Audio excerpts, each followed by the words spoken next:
Welcome to వి3 news. లక్ష్యం సమాజహితం. నేను Emilia. Bulletin ముందుగా హెడ్లైన్స్ చూద్దాం. 7 రాష్ట్రాలు కేంద్ర పాలిత ప్రాంతాల సీఎంలతో ప్రధాని సమీక్ష.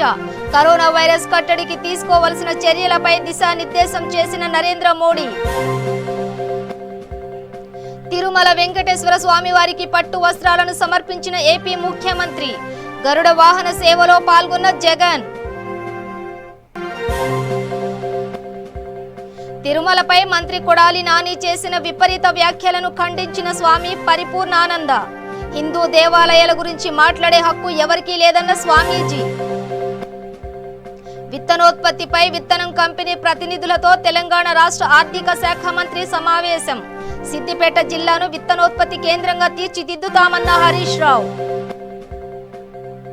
నకరేకల్ ఎమ్మెల్యే క్యాంపు కార్యాలయంలో భారీగా టీఆర్ఎస్ లో చేరికలు. కండువా కప్పి పార్టీలోకి ఆహ్వానించిన ఎమ్మెల్యే చిరుమర్తి లింగయ్య. ఇక డీటెయిల్స్ చూస్తే కరోనా ఉధృతి అధికంగా ఉన్న రాష్ట్రాలు కేంద్ర పాలిత ప్రాంతాల సీఎంలతో ప్రధాని నరేంద్ర మోదీ సమీక్షించారు. 7 రాష్ట్రాలు కేంద్ర పాలిత ప్రాంతాల్లో కరోనా పరిస్థితిపై సమీక్షించి వైరస్ కట్టడికి తీసుకోవాల్సిన చర్యలపై ప్రధాని దిశానిర్దేశం చేశారు. వీడియో కాన్ఫరెన్స్ ద్వారా కొనసాగిన సమావేశంలో ఆయా రాష్ట్రాల ఆరోగ్య శాఖ మంత్రులు కూడా పాల్గొన్నారు. దేశంలో అత్యధికంగా మహారాష్ట్ర, ఆంధ్రప్రదేశ్, కర్ణాటక, యూపీ, తమిళనాడు, ఢిల్లీ, పంజాబ్లలోనే కేసులు, మరణాలు నమోదవుతున్నట్టు గణాంకాలు తెలుపుతున్నాయి. మొత్తం యాక్టివ్ కేసులో 63% కంటే ఎక్కువగా ఈ 7 రాష్ట్రాల్లోనే ఉండటం గమనార్హం. దేశంలో మొత్తం పాజిటివ్ కేసులో 65.5%, మొత్తం మరణాల్లో 77% ఈ రాష్ట్రాల్లోనే ఉన్నట్టు అధికారులు తెలిపారు. పంజాబ్, ఢిల్లీలో కూడా ఇటీవల కేసులు పెరుగుతున్నాయని అధికారులు వివరించారు. మహారాష్ట్ర, పంజాబ్, ఢిల్లీలో మరణాల రేటు 2%గా ఉన్నట్టు పేర్కొన్నారు. తిరుమలలో ఉన్న ఏపీ సీఎం జగన్ అన్నమయ్య భవన్ నుంచి ప్రధాని మోదీ ముఖ్యమంత్రులతో నిర్వహించిన వీడియో కాన్ఫరెన్స్ లో పాల్గొన్నారు.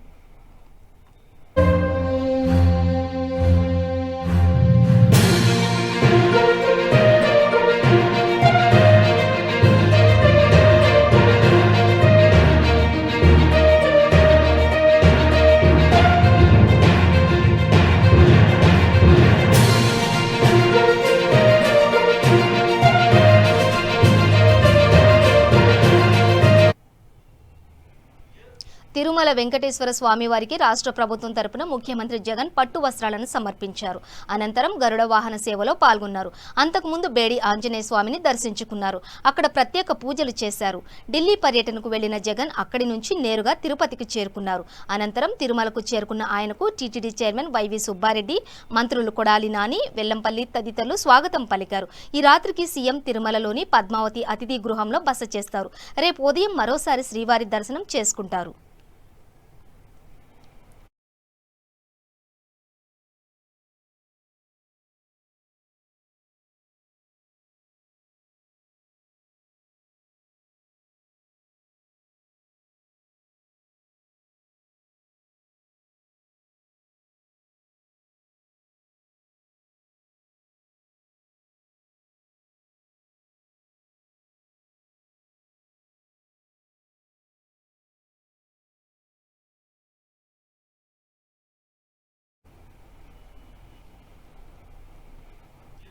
తిరుమలపై మంత్రి కొడాలి నాని చేసిన విపరీత వ్యాఖ్యలపై స్వామి పరిపూర్ణానంద తీవ్ర ఆగ్రహం వ్యక్తం చేశారు.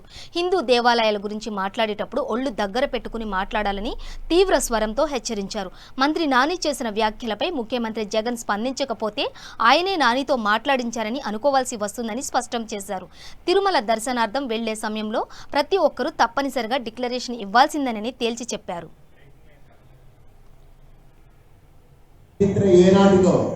నాని చరిత్ర ఏ పాటికి మొట్టమొదటి నేను అదే పెట్టాను. మీరు ఇలానే రాయండి. ఆయన మాట్లాడే తీరులో మార్పు రావాలి. ఆయన ఆలోచన సరళిలో మార్పు రావాలి. ఆయన మీద నాకేం ద్వేషం మీద, ఆయన నా మనిషే, మానవ జాతి. ఆయన ఏం మృగం కాదు, వేరే కాదు. కానీ ఆయన ఆలోచనలో మార్పు రావాలి. వాళ్ళు ఆలోచించే విధానాల్లో మార్పు రావాలి. ఆయన మళ్ళీ ఎమ్మెల్యేగా ఎంచుకుంటారు ఆయన బాగుంటే, ఆయన మంచి మాటలు మాట్లాడితే.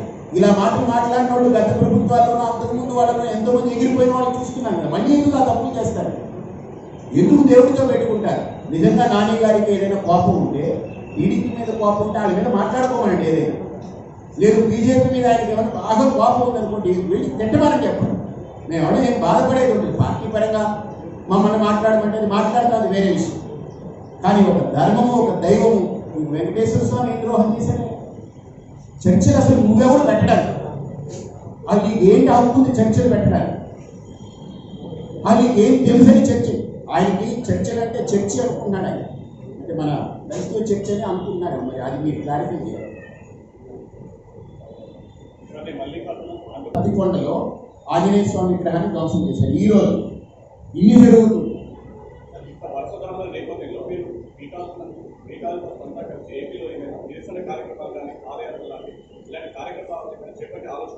ఏమిటి పీఠాధిపతులకి అనేది దేవాలయాలు? పీఠాధిపతులు దేవాలయాలకు ఎంత వెళ్తారండి?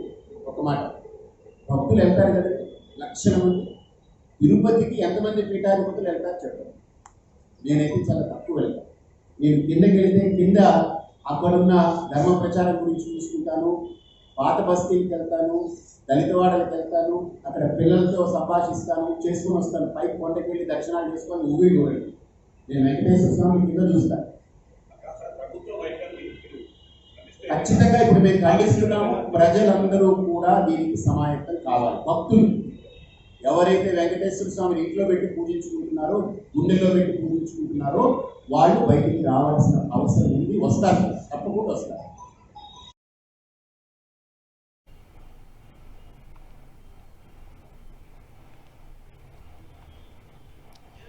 విత్తనోత్పత్తిపై రంగనాయక సాగర్ గెస్ట్ హౌస్లో విత్తన కంపెనీ ప్రతినిధులతో రాష్ట్ర ఆర్థిక శాఖ మంత్రి తన్నీరు హరీష్ రావు సమావేశమయ్యారు. సిద్దిపేట జిల్లాను విత్తనోత్పత్తి కేంద్రంగా తీర్చిదిద్దే లక్ష్యంతో ఈ సమావేశం జరిగింది. మంత్రి మాట్లాడుతూ రైతుల ఆదాయం రెట్టింపు చేయాలన్న ఉద్దేశంతో విత్తనం కంపెనీ ప్రతినిధులతో సమావేశమయ్యామన్నారు. విత్తనోత్పత్తి జిల్లా అన్ని విధాలుగా అనుకూలమని, విత్తనోత్పత్తికి కంపెనీ ప్రతినిధులకు ప్రజాప్రతినిధులు, జిల్లా యంత్రాంగం తరపున సంపూర్ణ సహకారం అందిస్తామని, విత్తనోత్పత్తి సాగు వల్ల విత్తన కంపెనీలు రైతులకు ఇద్దరికీ ప్రయోజనమని మంత్రి అన్నారు. 3,200 రూపాయల చొప్పున 20,38,000 రూపాయలు ఇండ్ల మరమ్మతు కోసం చెక్కులు ఇవ్వడం జరుగుతాం. ఇవాళ మన టీఆర్ఎస్ ప్రభుత్వం వచ్చిన తర్వాత ప్రతి విషయంలో కూడా మీరు ఆఫీసుల చుట్టూ తిరగాల్సిన అవసరం లేకుండా మా సర్పంచ్ గారు, మా ఎంపీటీసీ గారు, అధికారులే మీ దగ్గరికి వచ్చి ఇవాళ చెక్కులు తయారు చేసి మీ చేతుల్లో చెక్కులు పెడతా ఉన్నాం. పాస్బుక్లు తయారు చేసే విషయంలో కానీ, రైతు బంధు పైసలు ఇస్తే కూడా నేరుగా అకౌంట్లో వేసి మీ సెల్ ఫోన్కు మెసేజ్ ఇచ్చేసినాం. ఎక్కడ ఆఫీస్ చుట్టూ మీరు తిరగలేదు. బ్యాంకులో సీదా పైసలు పడ్డాయి. మన వానకాలం ప్రతి ఎకరానికి 5,000 రూపాయలు మీకు అందజేసేటువంటి ప్రయత్నం చేస్తున్నాం. మరి ఈరోజు మా గౌరవ సర్పంచ్లు అందరూ కూడా ఉన్నారు. మా సర్పంచులతో నా రిక్వెస్ట్ ఏంటంటే, దయచేసి ఎంపీటీసీలు, సర్పంచ్లు ఇద్దరు గ్రామాల్లో రైతు వేదికల నిర్మాణం కానీ, డంపియార్డ్ల నిర్మాణం కానీ, వైకుంఠ ధామాల నిర్మాణం దసరా కల్లా ఏ ఒక్కటి మిగలద్దు. ఏ ఊర్లో కూడా దసరాలోపు మొత్తం వైకుంఠ ధామాలు, డంపియార్డ్లు మరియు రైతు వేదికల నిర్మాణం పూర్తి కావాలి. మళ్ళీ పలానా ఊళ్ళో కాలేదు, నాకు తుమ్ము వచ్చింది, నాకు దగ్గు వచ్చింది, నాకు వాన పడ్డదంటే మాత్రం నేను ఆ సర్పంచ్ పట్ల, ఆ ఎంపీటీసీ గారి పట్ల కొంచెం గట్టిగా ఉండాల్సి వస్తుంది. ఇప్పటికీ 3 ఎక్స్టెన్షన్లు అయిపోయింది. బతికినా, దండం పెట్టినా, ఇంకా ఏం చేయాలో నాకైతే అర్థమవుతుంది. ఏ సర్పంచ్ గారు, ఏ ఎంపీటీసీ గారు కూడా వైకుంఠ ధామము, డంపియార్డు, అదేవిధంగా రైతు వేదిక, ఈ 3 కూడా దసరా లోపల మొత్తం మండలంలో ఒక్కటి లేకుండా పూర్తి కావాలి. కొంచెం శ్రద్ధ తీసుకోండి. మీకు ఏదైనా ఇబ్బంది ఉంటే అధికారుల దృష్టికో, ఎంపీపీ, జెడ్పీటీసీ దృష్టికి తీసుకుపోండి. వాళ్ళు చేయకపోతే నాకు మెసేజ్ పెట్టండి, నేను అభివృద్ధి వికేంద్రీకరణతోనే అన్ని ప్రాంతాలు సమానంగా అభివృద్ధి చెందుతాయని విశాఖ వైఎస్ఆర్సీపీ నగర అధ్యక్షుడు వంశీకృష్ణ శ్రీనివాస్ అన్నారు. అందుకే 3 రాజధానులను ముఖ్యమంత్రి వైఎస్ జగన్మోహన్ రెడ్డి ఏర్పాటు చేస్తున్నారని తెలిపారు. సీఎం జగన్ నిర్ణయాన్ని రాష్ట్ర ప్రజలు స్వాగతిస్తున్నారని పేర్కొన్నారు. విశాఖ అభివృద్ధికి ముఖ్యమంత్రి పెద్దపీట వేశారని తెలిపారు. సీఎం వైఎస్ జగన్ అమలు చేస్తున్న సంక్షేమ కార్యక్రమాలను చూసి టీడీపీ ఓర్వలేకపోతోందని విమర్శలు గుప్పించారు. కోర్టులకు వెళ్లి సంక్షేమ కార్యక్రమాలను టీడీపీ నేతలు అడ్డుకుంటున్నారని ఆయన మండిపడ్డారు. వారు చేసిన అవినీతిపై కోర్టులకు వెళ్లి స్టేలు తెచ్చుకుంటున్నారని విమర్శించారు. న్యాయ వ్యవస్థను అడ్డం పెట్టుకుని సంక్షేమ కార్యక్రమాలను అడ్డుకోవడం దారుణమన్నారు. ఇప్పటికైనా టీడీపీ తీరు మార్చుకుని అభివృద్ధికి సహకరించాలని, అభివృద్ధికి అడ్డం పడితే టీడీపీ నేతలకు పుట్టగతులు ఉండవని వంశీకృష్ణ శ్రీనివాస్ ధ్వజమెత్తారు. అద్భుతమైనటువంటి ఈ యొక్క ప్రకృతి మనకిచ్చే అద్భుతమైన సిటీ. ఈ సిటీని అనేక అభివృద్ధి చేస్తే ఈ రాష్ట్రం అభివృద్ధి జరిగినట్టని చెప్పేసి ఇవాళ ఎగ్జిక్యూటివ్ క్యాప్ ఇవ్వడం జరిగింది. అదేవిధంగా ఇంటర్నేషనల్ ఎయిర్పోర్ట్ కావచ్చు, మరి కైలాసగిరి మీద ఎన్నో అభివృద్ధి కార్యక్రమాలు కావచ్చు, మెట్రో కావచ్చు, ఎన్నో సంక్షేమ కార్యక్రమాలతో ఈ రాష్ట్రంలో దేశంలో ఎవరు కూడా చేయని విధంగా ఇవాళ జగన్మోహన్ రెడ్డి గారి పరిపాలన కొనసాగుతూ ఉంది. మేధావులు ఎంతో మంది రాజకీయవేత్తలు కూడా అంతుబట్టిన విధంగా ఇవాళ ఒక అద్భుతమైన పరిపాలన జరుగుతూ ఉంది. ఎవరు ఊహించిన విధంగా ఒక మంచి పరిపాలన జరుగుతూ ఉంది. ఇలాంటి తరుణంలో మరి చంద్రబాబు నాయుడు గారు కానీ, ఆ క్వార్టరీ కానీ ప్రభుత్వం సంక్షేమ పథకాల్ని పెట్టిన, సంక్షేమ పథకాలను అమలు చేసిన, లేకపోతే అభివృద్ధి బాగా అమలు చేసిన అవినీతి పనులు అడ్డుకున్నా కూడా ఇవాళ కోర్టుల ద్వారా స్టేలు తెచ్చుకొని పబ్బం కొడుకొని చూస్తూ ఉన్నారు. మరి కోర్టులు కూడా సంక్షేమ పథకాలలో కానీ, లేకపోతే అభివృద్ధి జరుగుతున్నటువంటి అభివృద్ధిని అడ్డుకోవడంలో కానీ ఇవాళ అవినీతి పనుల పట్ల ఈ కోర్టులో ఉన్నటువంటి కోర్టులు తీసుకునే నిర్ణయాలు, ఈ స్టేలు చూసి ప్రతి ఒక్కరు కూడా చర్చించుకుంటా ఉన్న ప్రజలు. జగన్ తిరుమల దర్శనం నేపథ్యంలో రాజకీయాలు ముదురుతున్నాయి. డిక్లరేషన్ కేంద్రంగా రాజకీయ పక్షాలు మాటల తూటాలను విసురుకుంటున్నాయి. దర్శనానికి వెళ్తున్న జగన్ డిక్లరేషన్పై సంతకం చేస్తే తప్పేంటని ప్రశ్నిస్తున్న టీడీపీ, గతంలో సంతకం చేయని జగన్ ఇప్పుడు చేయాల్సిన అవసరం ఏముందని వైసీపీ నిలదీస్తోంది. ఇరు వర్గాల రాజకీయ నేతలు ఘాటైన మాటలతో ఏపీలో రాజకీయాలు ఒక్కసారిగా వేడెక్కాయి. రాష్ట్రంలో గత కొద్ది రోజులుగా దేవాలయాలపై దాడులు జరుగుతున్నందున ప్రభుత్వం ఎందుకు కఠిన చర్యలు తీసుకోవడం లేదని మాజీ మంత్రి కాల్వ శ్రీనివాసులు నిలదీశారు. రథాలు ధ్వంసమైన నిర్లక్ష్యంగా వ్యవహరించడం సరికాదని చెప్పారు. ప్రభుత్వం వెంటనే దేవాలయాలపై దాడులకు తెగబడుతున్న వారిపై కఠిన చర్యలు తీసుకోవాలని డిమాండ్ చేశారు.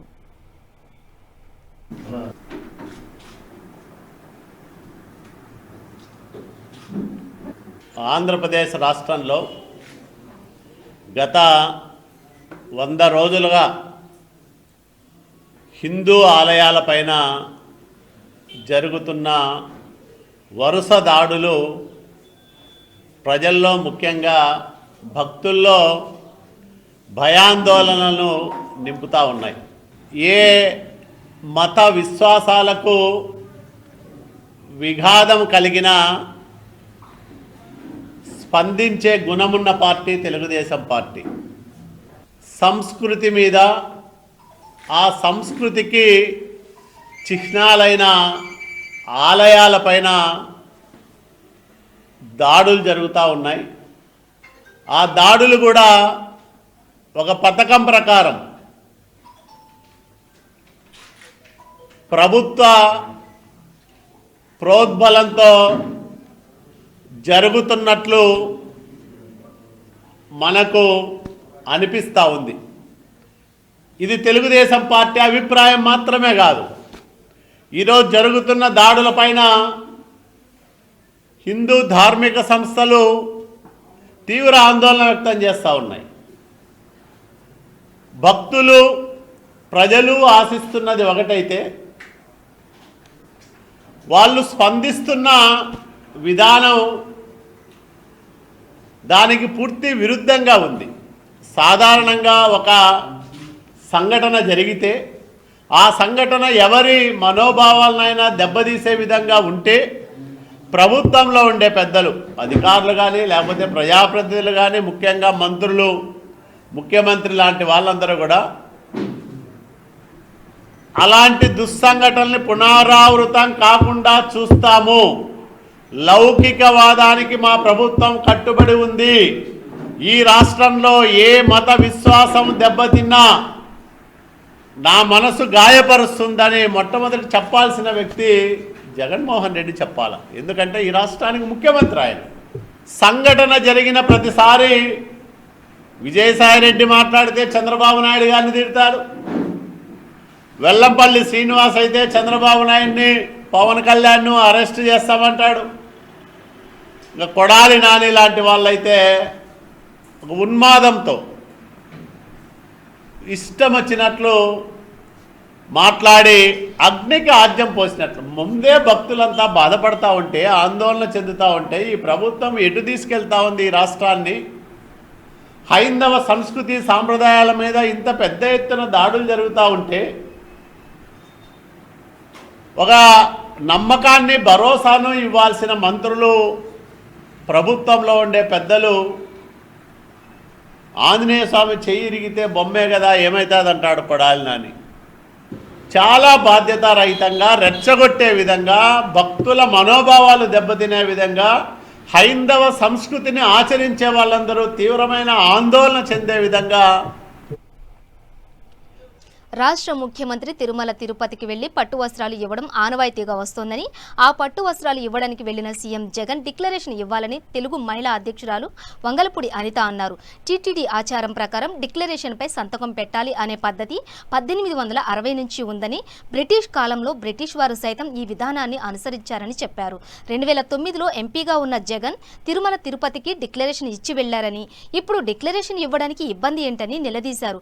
మంత్రులు చేస్తున్న వ్యాఖ్యలు దారుణమని, టీటీడీ డిక్లరేషన్పై అసెంబ్లీలో చర్చిస్తామని అనడం ఘోరమని, దేవాలయాలపై దాడులు పెరిగిపోయాయని ఆందోళన వ్యక్తం చేశారు.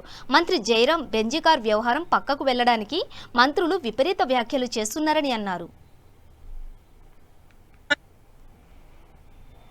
కొంతమంది మాట్లాడుతుంటారు, నేను ముఖ్యమంత్రి స్థాయి ఉన్న వ్యక్తికి మతాలతో సంబంధం లేదు, క్రైస్తవులకి, ముస్లింలకి, హిందువులకి అందరికీ కూడా ఆయన ముఖ్యమంత్రి. కాకపోతే ఆయన ఒక మనిషే, ఆయన ఒక మతానికి సంబంధించిన వ్యక్తే. అటువంటప్పుడు ఆ గుడికి సంబంధించిన మనోభావాలను మనం గౌరవించడం కానీ, అక్కడున్న భక్తుల మనోభావాలను మనం గౌరవించడం కానీ ఎంతైనా అవసరం ఉంది. ఆ గౌరవించే నేపథ్యంలో ప్రజల దగ్గర నుంచి వచ్చిన డిమాండ్ కానీ, రాజకీయ పార్టీల దగ్గర నుంచి వచ్చిన డిమాండ్ కానీ ఏంటి అంటే, బ్రహ్మోత్సవాలకి వెళ్ళేటప్పుడు సీఎం అన్న వ్యక్తి, ఆ సీఎం ఇప్పుడు ఎవరైతే జగన్మోహన్ రెడ్డి, ప్రతి సీఎంని అడగరండి ఈ మాట. జగన్మోహన్ రెడ్డి గారిని ఒక డిక్లరేషన్ ఫామ్ మీద సంతకం పెట్టి మీరు వెళ్ళండి అన్నారు. అది డిక్లరేషన్ ఫామ్ ఏదో మీరు కోర్టులో నిన్ను కోర్టులు కొట్టేసినట్టు కాదు, లేకపోతే మీరు ఇంతమంది ప్రజలను మోసం చేసినట్టు కూడా కాదు. కేవలం నాకు ఈ దేవుడి మీద నమ్మకం ఉంది అని ఒకే ఒక మాటకి సంతకం పెట్టి వెళ్ళమన్నారు. ఎందుకు వెళ్ళమన్నారు? ఇదే జగన్మోహన్ రెడ్డి గారు చాలా సందర్భాల్లో ఆయన నేను బైబిల్ చదువుతాను, నా ఇంట్లో క్రిస్టియానిటీని మేము నమ్ముతాము అని చెప్పి ఆయన మాట్లాడడం, ఆయన తల్లి గారు కూడా ప్రతి ఎలక్షన్ క్యాన్వాసింగ్ ఆయన జైల్లోకి వెళ్ళిన క్షణం దగ్గర నుంచి కూడా బైబిల్ పట్టుకొని ముందుకు రావటం, ఇవన్నీ కూడా ప్రజలందరూ ప్రత్యక్షంగా చూశారు. ప్రపంచానికి అంతటికీ కూడా రాజశేఖర రెడ్డి గారు బతుకున్నప్పటి నుంచి కూడా వాళ్ళు క్రైస్తవులు అని ఒక భావనగా క్రైస్తవులు అన్న సంగతి ప్రపంచాలందరికీ తెలుసు. సో ఏదైనా తిరుమల తిరుపతి దేవస్థానం ఆచారం ప్రకారం ఒక డిక్లరేషన్ ఫామ్ మీద సంతకం పెట్టాలి అన్న కార్యక్రమానికి ఎప్పుడు ఈ రోజు నిన్న శ్రీకారం చుట్టిన విషయం కాదు, లేకపోతే జగన్మోహన్ రెడ్డి గారిని ఇబ్బంది పెట్టడానికి శ్రీకారం చుట్టిన విషయం కాదు. ఇది ఎప్పటి నుంచో ఆ ఆచార వ్యవహారాల ప్రకారం ముందుకెళ్తున్న సందర్భం. ఈ సందర్భం 1860లోనే బ్రిటిష్ కాలంలో ఉన్నప్పుడే బ్రిటిషర్స్ అందరూ కూడా భారతదేశానికి టూరిస్టులుగా వచ్చే కార్యక్రమంలో దేవాలయాలు సందర్శించినప్పుడు ఆ లోకల్ మెజిస్ట్రేట్ దగ్గర నుంచి కానీ, ఆ కలెక్టర్ దగ్గర నుంచి కానీ క్రైస్తవులు ఎవరైనా వెళ్తే కనుక పర్మిషన్ తీసుకుని వెళ్ళాలి, ఒక డిక్లరేషన్ తీసుకుని వెళ్ళాలి అని చెప్పి ఒక పుస్తకంలో కూడా రాసింది. తిరుమలలోకి అన్యమతస్థులు ప్రవేశించడానికి డిక్లరేషన్తో ఏం పని అంటూ మంత్రి కొడాలి నాని చేసిన వ్యాఖ్యలు విమర్శల పాలైన సంగతి తెలిసిందే. ఎక్కడా లేని రూల్స్ తిరుమలలోనే ఎందుకున్నాయని నాని ప్రశ్నించారు. ఈ వ్యాఖ్యలపై టీడీపీ నేత బోండా ఉమా మాట్లాడుతూ కొడాలి నానిపై మండిపడ్డారు. ప్రపంచంలో ఎక్కడా లేని దేవస్థానమే తిరుమల అని, ఈ విషయాన్ని ఆయన తెలుసుకోవాలని అన్నారు. మంత్రి స్థాయిలో ఉన్న ఈ వ్యక్తి చట్టాల గురించి తెలుసుకోవాలని చెప్పారు. వెంకటేశ్వర స్వామిని రాజకీయాలకు వాడుకుంటే పతనమైపోతారని హెచ్చరించారు. 16 నెలల వైసీపీ పాలనలో అవినీతి, దోపిడీ తప్ప మరేమీ లేదని ఉమా ఆరోపించారు. అమరావతిలో భూములు కొనకూడదని ఏదైనా చట్టం ఉందా అని ప్రశ్నించారు. ఇన్సైడ్ ట్రేడింగ్ కి అర్థమేమిటో కూడా కేబినెట్ సబ్ కమిటీకి తెలియదని ఎద్దేవా చేశారు. మీరు ఈ 16 నెలల్లో ప్రభుత్వానికి ఇచ్చిన రాష్ట్ర అభివృద్ధికి ఇచ్చినటువంటి సలహాలు ఏమిటి చెప్పండి. మీడియాకు తెలుస్తాయి, మాకు ఎలాగో మీరు చెప్పరు. మీడియాకు చెప్పి ఈ 16 నెలల్లో నేను ఈ సలహా ఇచ్చాను ముఖ్యమంత్రి గారికి, దానివల్ల ఈ రాష్ట్రం భారతదేశంలోని అగ్రగామిగా వెళ్ళిపోయింది,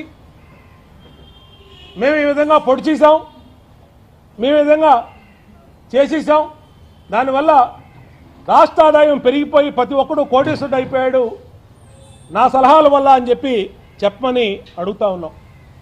ఆయన ఈ 16 నెలల్లో ఇచ్చినటువంటి సలహాలు ఏమిటి, దాన్ని మీడియాకి చెప్పాలి, ప్రజలకి తెలియచేయాలి. ఎన్నికల ముందు నుంచి చెప్పినటువంటి అబద్ధాలే అధికారంలోకి వచ్చినా కూడా వీళ్ళు నిత్యం అబద్ధాలు చెప్తా ఉన్నారు. ఎన్నికల ముందు ఏం చెప్పారు? 2 లక్షల కోట్లు అమరావతిలోనే అవినీతి జరిగింది, దాన్ని మేము రాగానే పట్టుకుంటాం, రాష్ట్రంలో 6 లక్షల కోట్లు చంద్రబాబు అవినీతి చేశాడు, ఈ డబ్బంతా మేము అధికారంలోకి రాగానే తీసుకొచ్చి ప్రజలకు ఇలాగా పనిచేస్తామని చెప్పి చేతులు చూపించారు ఆ రోజు. ఇవాళ 16 నెలలైంది. ఏమైపోయినాయి 6 లక్షల కోట్లు?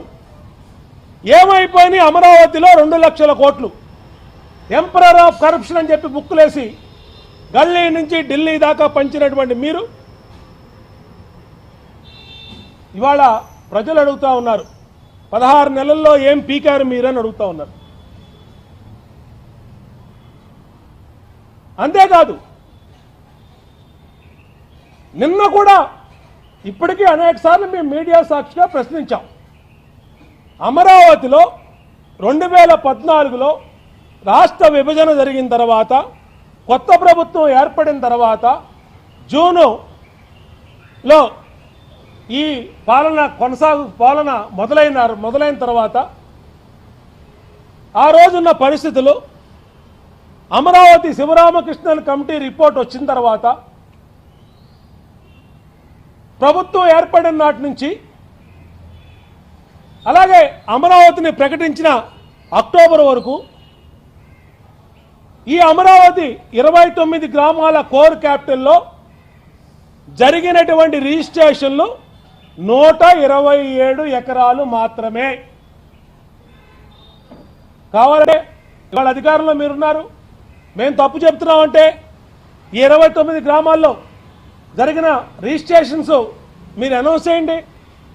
లేదంటే ఏ మీడియా సోదరులైనా ఆర్టీ యాక్ట్ ప్రకారం అప్లై చేస్తే బయటకు వస్తుంది మేము తప్పు చెప్పామా, అబద్ధం చెప్పామా, నిజం చెప్పామా అని. జర్నలిస్టుల సంక్షేమానికి రాష్ట్ర ప్రభుత్వం కట్టుబడి ఉందని AP press academy chairman Devireddy Srinath Reddy స్పష్టం చేశారు.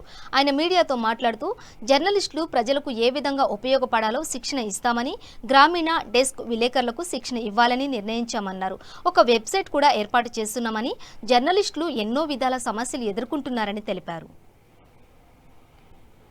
చార్ట్ తీసుకున్న తర్వాత కోవిడ్ రావడం, లాక్డౌన్ రావడం, అంతకుముందు 2 ఏళ్ళు దాదాపు అకాడమీ స్తబ్దుగా ఉండిపోవడం, ఈ కారణాలతో నా అకాడమీ కార్యక్రమాలు కొంచెం ఆలస్యంగా ప్రారంభమవుతున్నాయి. అకాడమీ జర్నలిస్టులకి జనరల్ పబ్లిక్కి కూడా ఏ రకంగా దీన్ని ఉపయుక్తంగా తయారు చేయాలి, ఇప్పుడున్న ఈ పరిస్థితుల్లో జర్నలిస్టులకు మెరుగైన శిక్షణ ఏ విధంగా ఇవ్వాలి, మారుతున్న కాలమాన పరిస్థితులు, సాంకేతిక అభివృద్ధి, వీటన్నిటి దృష్ట్యా మనం ఎట్లా ప్రిపేర్ కావాలి, కమ్యూనిటీ ఎట్లా మళ్ళీ జర్నలిస్ట్ కమ్యూనిటీ ప్రజలకు ఉపయోగపడే రకంగా తయారు కావాలి, ఉన్న ఛాలెంజెస్ని ఏ రకంగా ఎదుర్కోవాలి, వీటి మీద సంపూర్ణమైన అవగాహన కలిగించడానికి శిక్షణ ఇవ్వడం కోసం కార్యక్రమాలు అనేకం రూపొందించాం. ఇదే విధంగా ఇప్పుడు పనిచేస్తున్న గ్రామీణ విలేకరులతో పాటుగా డెస్కుల్లో పనిచేసే వాళ్ళకు కూడా ఒక శిక్షణ ఇచ్చి ఒక సమగ్రంగా మనం కమ్యూనిటీని తీర్చిదిద్దుకుందాం అనే ఒక తపనతోనే ఇవన్నీ మొదలుపెట్టాం. ఏ జర్నలిస్టులకు శిక్షణ, అవసరమైన సమాచారం అందుబాటులో ఉండడం కోసం ఒక వెబ్సైట్ను కూడా, సమగ్రమైన సమాచారంతో ఒక వెబ్సైట్ను కూడా రూపొందించే ప్రయత్నంలో ఉన్నాం. ఇప్పుడు గ్రామీణ ప్రాంతాల్లో పనిచేసే విలేకరులు కూడా తమకు కావలసిన సమాచారాన్ని అకాడమీ వెబ్సైట్ ద్వారా ఎప్పటికప్పుడు పొందడానికి మన జనానికి ఏ రకంగా దాన్ని చేరవేయాలనో తెలియచేస్తూ కూడా దాన్ని మీకు ఒక సోర్స్ గా తయారు చేసి అన్ని రకాలుగా ఉపయోగపడే విధంగా దాన్ని తీర్చిదిద్దే ప్రయత్నంలో ప్రస్తుతానికి మేమున్నాం. ప్రస్తుత పరిస్థితిలో రాష్ట్రంలో పలు దేవాలయాలపై జరుగుతున్న సంఘటనలు దృష్టిలో ఉంచుకుని నర్సీపట్నంలో పరిశీలించడం జరుగుతోందన్నారు. మతపరమైన మందిరాలలో సీసీటీవీలు, సెక్యూరిటీ పరమైన చర్యలు చేపట్టే విధంగా సూచనలు ఇవ్వడం జరిగిందన్నారు. అందరూ ప్రార్థనా మందిరాలలో తప్పనిసరిగా సీసీ కెమెరాలు ఏర్పాటు చేయాలంటూ విజ్ఞప్తి చేశామన్నారు. వీరితో పాటు టౌన్ ఎస్ఏ లక్ష్మణ్ రావు, సిబ్బంది పాల్గొన్నారు.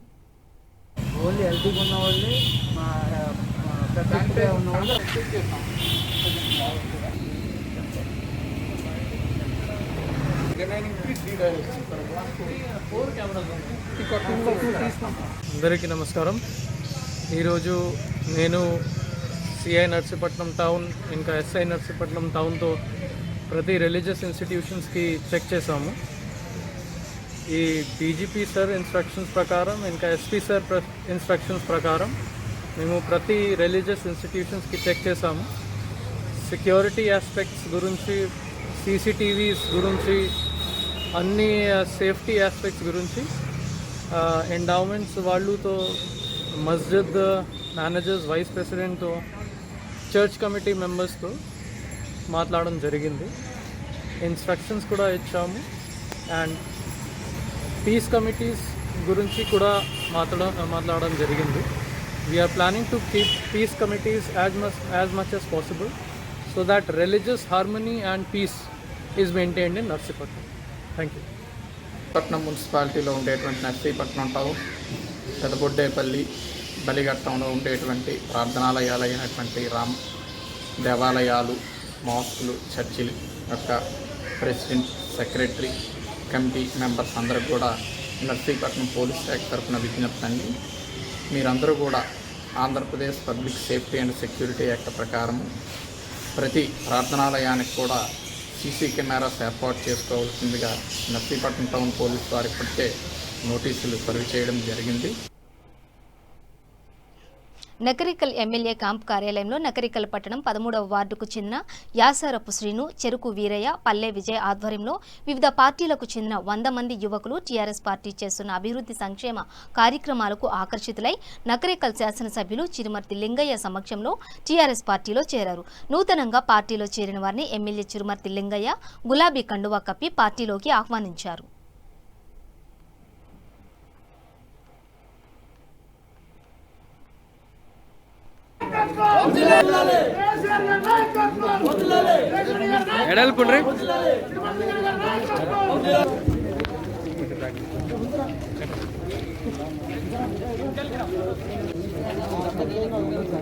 దాదాపుగా 150 మంది యువకులు, వార్డు మెంబర్ శ్రీని కానీ, వీరయ్య కానీ, యూత్ విభాగం అధ్యక్షుడు విజయ్, పల్లె విజయ్ ఆధ్వర్యంలో దాదాపు యువత అంతా కూడా టీఆర్ఎస్ పార్టీకి, యువ నాయకుడు కేటీఆర్ గారి నాయకత్వంలో వారు చేసే సంక్షేమ పథకాల్లో యువతనిచ్చే ప్రోత్సాహం కానివ్వండి దృష్టిలో పెట్టుకుని ఈరోజు అందరూ కూడా వచ్చారు. వారందరూ కూడా యువతకు స్వాగతం చెప్తూ మీరందరూ కూడా రాజకీయాల్లో కానీ ఈ పట్టణ అభివృద్ధికి ముందుండి అభివృద్ధిని కార్యక్రమం భాగస్వాములై మీరందరూ కూడా ముందు నడవాల్సిన అవసరం ఉన్నది.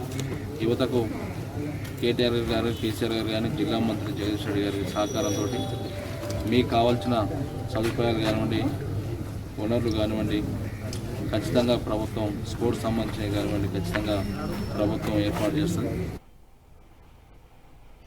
ఏపీలో దేవాలయాలపై జరుగుతున్న దాడులు హిందువుల మనోభావాలు దెబ్బతినేలా మంత్రి కొడాలి నాని చేసిన వ్యాఖ్యలకు నిరసనగా లోటస్ ప్యాండ్లోని ఏపీ సీఎం జగన్ ఇంటిని బజరంగ్ దళ్ కార్యకర్తలు ముట్టడించారు. ఈ క్రమంలో పోలీసులకు బజరంగ్ దళ్ కార్యకర్తలకు మధ్య తీవ్ర వాగ్వివాదం చోటు చేసుకుంది. మంత్రి కొడాలి నానికి వ్యతిరేకంగా నినాదాలు చేశారు. వెంటనే అప్రమత్తమైన పోలీసులు బజరంగ్ దళ్ కార్యకర్తలను అరెస్టు చేసి గోషామహల్ పోలీస్ స్టేషన్కు తరలించారు.